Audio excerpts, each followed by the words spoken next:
of all the stuff that, I mean, not a big deal. The memory card needed to be cleaned up, so win-win. So I got in big package from Summit Racing, which was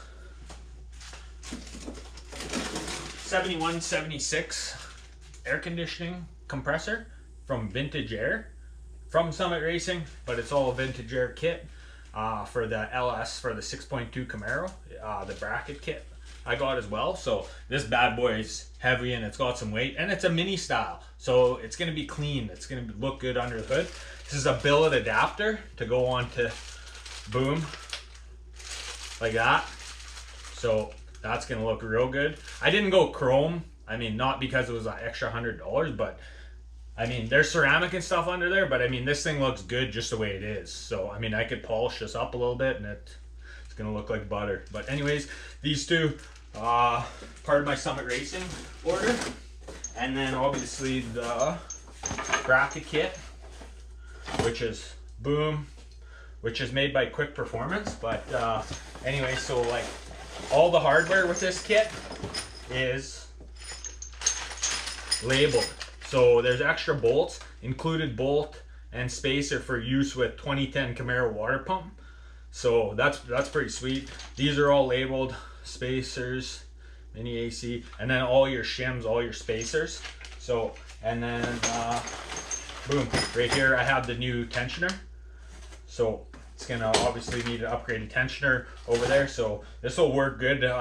Doing some actual R&D for Reese, the guy who designed the Corvette style lowering brackets for the truck accessories, which has been money for the Lsxj. Like, great kit. He's in Calgary, based out of Canada, just on Kijiji. But if anybody wants a 6.2 liter tensioner, like a factory one, I have one, $20, whatever. So anyways, so that compressor, compressor block, brackets, tensioner,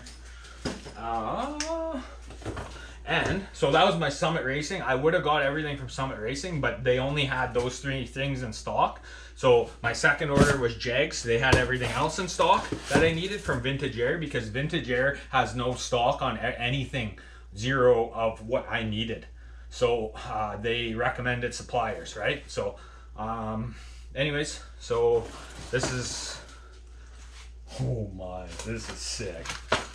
Vintage Air, low profile, 14 by 18 exchanger. I got, yeah, this is like this is a good size. And with the coolant, the refrigerant that you can use in, that's compatible with this compressor and stuff, cheap's gonna be ice cold. Might be some cutting and welding involved into installing this, but I mean, low profile, we'll see. It's probably gonna fit really well. So anyways, yeah, like, this thing is sick. Like, yeah, anyways, boom, we'll put that there for now.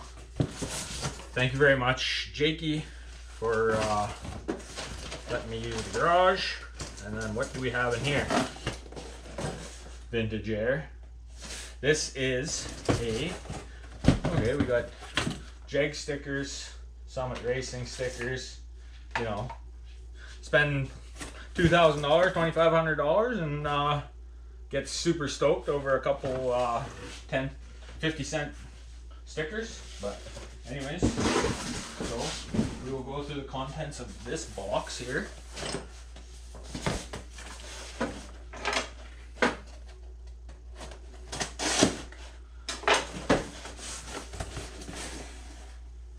Damn.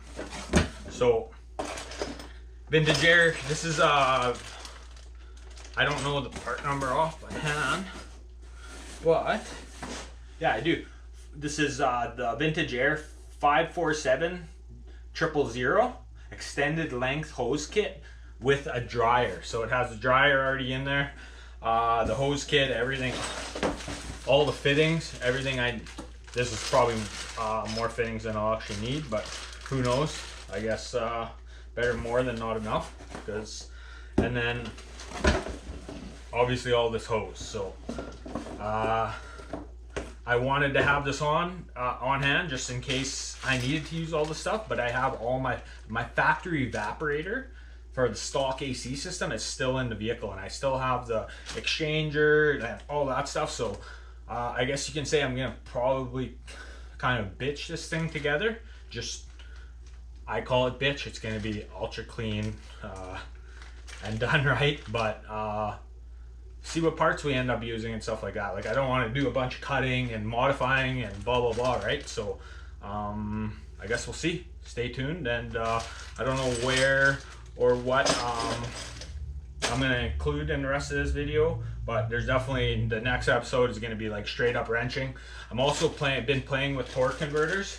I'll cut to a video of me. I did the torque converter.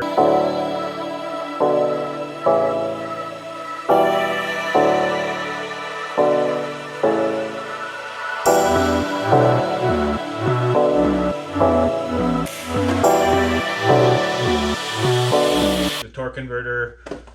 I've been playing with torque converters, but you know what? I want to go to a higher stall torque converter now. But the way I designed the exhaust is in V-bands, so I can take it apart and like I could pull the tranny and change the torque converter probably 3.5 hours, 4 hours at most. That would be like kind of dogging it, I guess you can say. So yeah, like I say, I don't know if I already cut in me doing that, but shout out to Superior Diesel. My buddies at Superior Diesel got me on their hoist, and they had a trans jack, everything. So it was like, they just said, you know, rent it, whatever. So super convenient. I'm gonna, like I say, I got it along with all these parts. I got a torque converter that's gonna be going in another episode or two.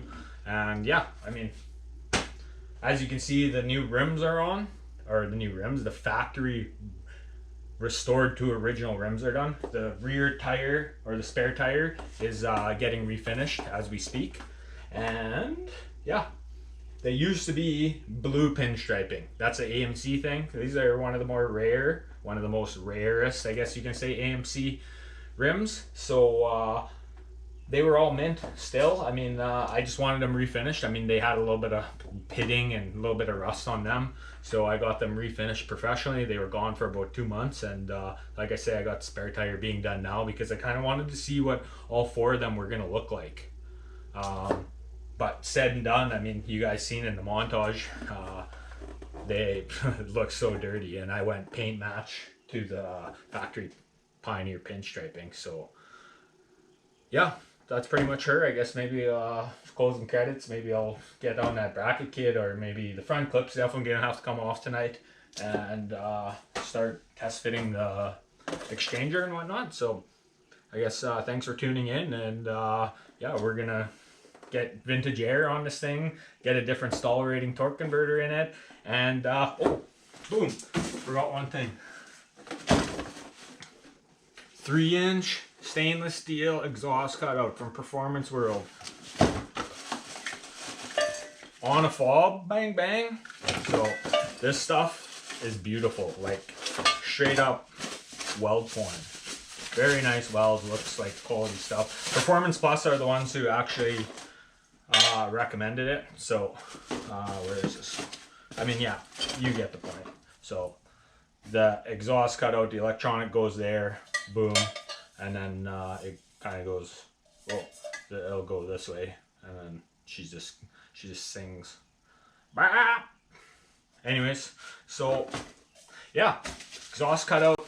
As you guys know, it's 2.5-inch mandrel bend Y, V-banded into a 3-inch Series 50. And where I put the Series 50, I left room because I knew I was going to be putting in one of these. So I left that room in that area so I can specifically put that in, right? So in that area. So it's all mandrel bend, 2.5 Y, V-band, 3-inch mandrel bend.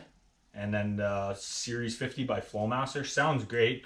Starting to get a little bit more sound, and you know, a little bit more raspier. It pops and bangs, but with this, it's gonna all the popping and banging. And then it's finished off to a V-band for the tail section and up around the axle. There's another V-band at the back of the Series 50 where the exhaust can just come off. You'll see in a later episode, like when I drop the transmission and do the torque converter, like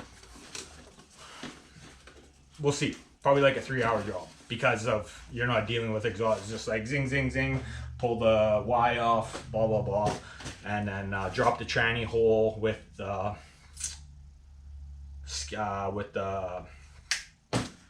cross member. Just leave the cross member on the trans and just undo those 4 bolts. It's quick and easy. I got it down to a science now. I mean, I built the thing, so and I'm experimenting with torque converters, right? So it's a build. You're gonna not like certain things, and I'm able to change that. And I mean, yeah, it's a easy $500 to spend when you're just really trying to perfect it, because you know you've come this far and you've done that much. Might as well finish her off. Might as well do it right. Do it the Lambertbuilt way. So anyways, thanks everybody for tuning in. The Lsxj is back.